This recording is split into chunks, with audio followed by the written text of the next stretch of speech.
Guys, இன்னைக்கு நம்ம மலேசியாவில் பேசப்படுற ஒரு அர்பன் லெஜெண்டான கும்கும் பற்றி பார்க்க போகிறோம்.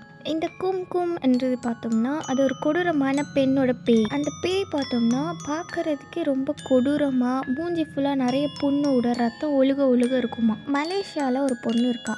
அவளுக்கு அவளோட ஃபேஸை அவளுக்கு சுத்தமாக பிடிக்கவே பிடிக்காது. அவளுக்கு ஒரே ஒரு ஆசை மட்டும்தான், அவள் எப்படியாவது பார்க்கறதுக்கு ரொம்ப அழகாகணும் அப்படின்னு சொல்லிட்டு. அதுக்காக அவள் என்னென்னமோ பண்ணுறா. நிறைய காஸ்மெட்டிக் யூஸ் பண்ணுறா, வீட்டிலே நிறைய செஞ்சு யூஸ் பண்ணுறா. ஆனால் எதுவுமே அவளுக்கு செட் ஆகலை. ஆனால் அவளுக்கு ஒன்று மட்டும்தான் தோணிட்டு இருக்கு, அவள் எப்படியாவது அழகாகணும்னு சொல்லிட்டு. நம்ம என்ன பண்ணாலும் அழகாக மாட்டோம்னு சொல்லிட்டு அவள் ஒரு மந்திரவாதி பார்க்கறதுக்காக போகிறான். அங்கே போயிட்டு அவர்கிட்ட இந்த மாதிரி கேட்குறான். அதுக்கு அவரும் இருக்கு ஒரு பரிகாரம், நம்ம பண்ணலாம் அப்படின்னு சொல்லிட்டு சொல்கிறாரு. அவளும் அதுக்கு சரின்னு சொல்கிறான்.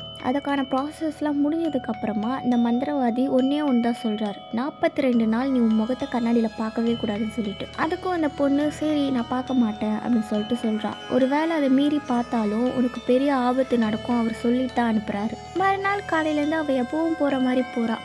எல்லாருமே பார்த்துட்டு இவ்வளோ அழகாக இருக்காளே அப்படின்னு சொல்லிட்டு அவளை பார்த்துட்டே போகிறாங்க. அவளுக்கு அந்த விஷயம் ரொம்ப பிடிச்சிருக்கு. அவளோட ஃபேஸ் அவள் கண்ணாடியில் பார்க்கணும் அப்படின்னு சொல்லிட்டு அவள் நினைக்கிறாள். ஆனால் அந்த மந்திரவாதி சொன்னது அவளுக்கு ஞாபகம் வருது. அதனாலேயே அவள் பார்க்கல. அவள் ரொம்ப நாளாக வெயிட் பண்ண 42வது நாள் வருது. அன்னைக்கு காலையில் போல் அவள் காஃபி குடிச்சிட்டு இருக்கும்போது ஒரு பையன் பக்கத்தில் உட்காந்து நீ ரொம்ப பார்க்க அழகாக இருக்க அப்படின்னு சொல்லிட்டு சொல்கிறான். அவளுக்கு அவள் ஃபேஸை இந்த வாட்டி நம்ம கண்ணாடியில் பார்த்தே ஆகணும் அப்படின்னு சொல்லிட்டு பார்த்துடுறான். அவள் ஃபேஸை கண்ணாடியில் பார்த்த உடனே அந்த கண்ணாடி உடையுது. கண்ணாடியிலேருந்து ரத்தமாக வருது. அவள் ஃபேஸ் அவள் தொட்டு பார்க்குறதுக்கே ஒரு மாதிரி கொலன்ட்டு ரொம்ப அழுவி போன ஃபேஸ் மாதிரி மாறுது. அவள் உடனே அந்த மந்திரவாதியை பார்க்கறதுக்காக போகிறாள். அவர்கிட்ட போய் மன்னிப்பு கேட்குறா. நீங்கள் சொன்னீங்க ஆனால் நான் அந்த மாதிரி பண்ணிட்டேன் அப்படின்னு சொல்லிட்டு. இதுக்கு அவள் பழையபடி எப்படியாவது மாற முடியுமா அப்படின்னு சொல்லிட்டு கேட்குறா. அதுக்கு அந்த மந்திரவாதியும் மாறலாம், ஆனால் அதுக்கு நீ ஒன்று பண்ணணும்னு சொல்கிறா.